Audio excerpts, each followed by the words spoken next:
Baik, terima kasih. Selamat malam. Perkenalkan, nama saya Paulus Pius Poradosi, NIM 2021219. Baik, di sini saya akan menjelaskan sedikit tentang proses terjadinya sirkus refrigeran pada AC yang terjadi pada AC yang saya ketahui sedikit. Tetap saksikan dan jangan kemana-mana. Oke, baik. Di sini saya akan membahas tentang sirkus refrigeran udara yang terjadi dalam sistem tata udara. Dalam sistem tata udara kita mengenal dengan hukum termodinamika. Dalam pembahasan ini kita akan menghitung kapasitas AC dengan menggunakan diagram pH atau pressure dan enthalpy. Nah, kita akan menghitung high pressure dan low pressure. Sebelum kita masuk ke diagram pH, alangkah baiknya kita mesti mengetahui dulu alat-alat ukur apa yang nantinya kita gunakan pada untuk mengukur di AC, untuk mengukur tekanan dan lain sebagainya. Oke, baik. Di sini ada 3 alat ukur yang biasanya digunakan untuk mengukur AC, kulkas dan lain sebagainya. Yang pertama, termometer. Termometer ini adalah alat untuk mengukur suhu. Jadi biasanya alat ini dipakai saat kulkas atau AC on, lalu digunakan untuk mengetahui berapa suhu yang terdapat pada kedinginan pada AC. Yang kedua, alat untuk mengukur tekanan. Jadi alat ini untuk mengukur tekanan pada AC, tekanan freon dan lain sebagainya. Untuk mengukur standar dari alat ini masing-masing dia di sekitaran 250 untuk yang warna merah, yang untuk warna biru 150. Jadi alat ini untuk mengetahui berapa tekanan yang dihasilkan pada AC maupun kulkas atau pendingin lainnya. Lalu yang ketiga adalah alat listrik atau ampere atau bisa disebut multimeter. Alat ini biasanya untuk mengukur daya listrik yang digunakan pada kompresor atau kulkas berapa tekanan yang digunakan.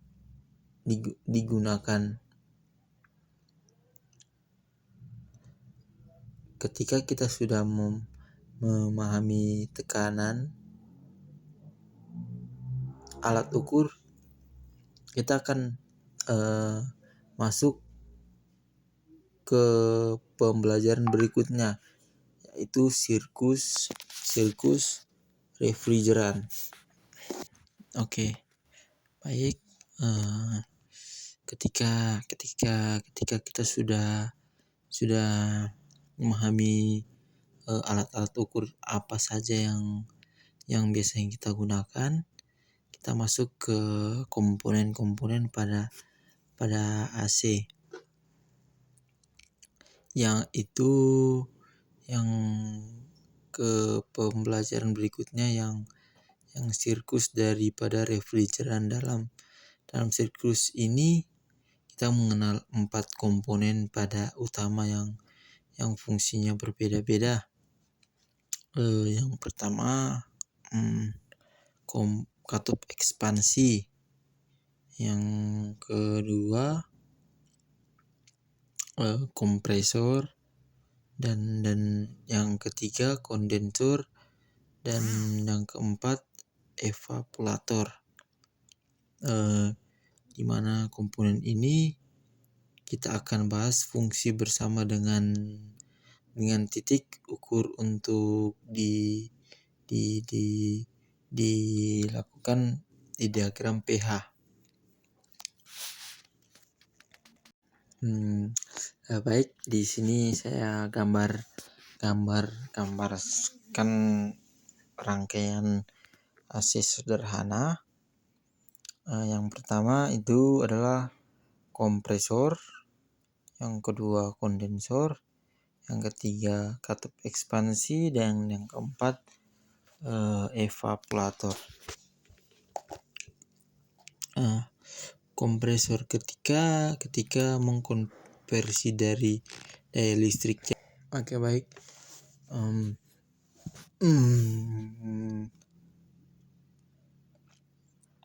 Untuk ketika mengkonversi ketika mengkonversi kompresi memerlukan daya listrik yang dilambangkan dalam bentuk W, yang besarnya diukur dengan kilowatt joule.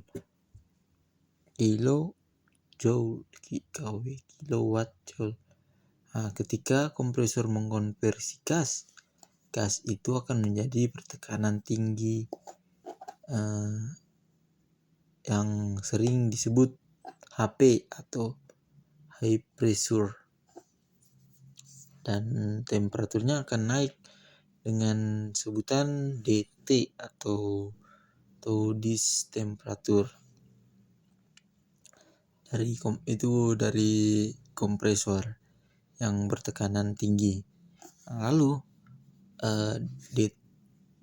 DT atau distemperatur yang bertekanan tinggi akan masuk ke dalam kondensor. Dari kompresor masuk ke kondensor dengan tekanan tinggi. Lalu di kondensor didinginkan oleh udara luar. Itu akan terjadi proses perubahan wujud dari gas menjadi cair. Dari kompresor dari gas masuk ke kondensor berubah menjadi cairan. Lalu ketika terjadi prosesnya kondensasi dan akan mengetahui HI high pressure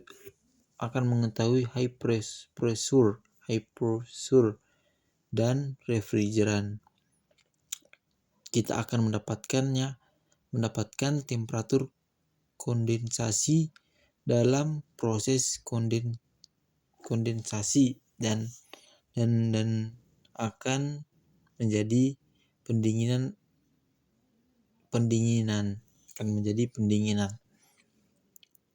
Lanjut, dan proses terjadinya cairan di kondensor yang akan keluar dengan deretan Celsius, tetapi lambangnya yang disebut stool liquid. Ini dari kondensor yang masuk ke katup ekspansi. Nah, menurut tekanan akan menurun dan menjadi low pressure. Jadi setelah tekanan menurun dinyatakan atau disebut dengan low pressure dan temperaturnya rendah. Agar cepat terjadinya proses evaporasi di evaporator, cairan yang bertekanan rendah ini mendapatkan pemanasan dari ruang.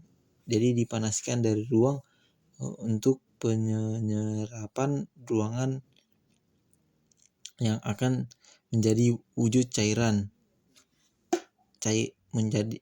Yang akan berubah wujud menjadi cairan, dari menjadi cairan menjadi gas, akan berubah wujud dari cairan menjadi gas.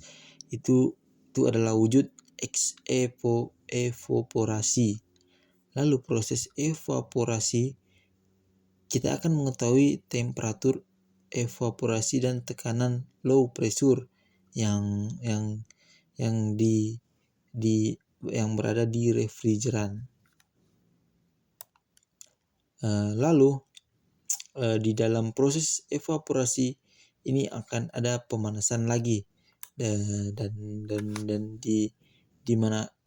dinamakan superheat gas atau panas lanjut yang keluar dari evaporator.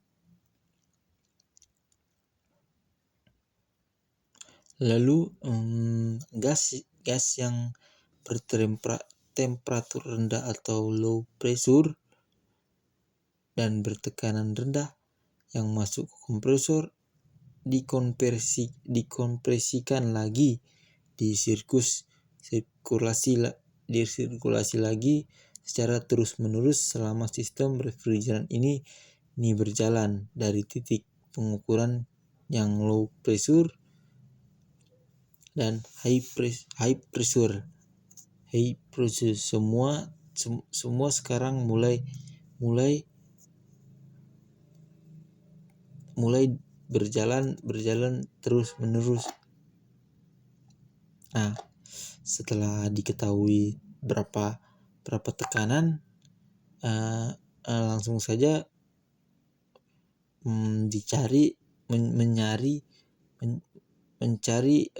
berapa entalpi yang digunakan pada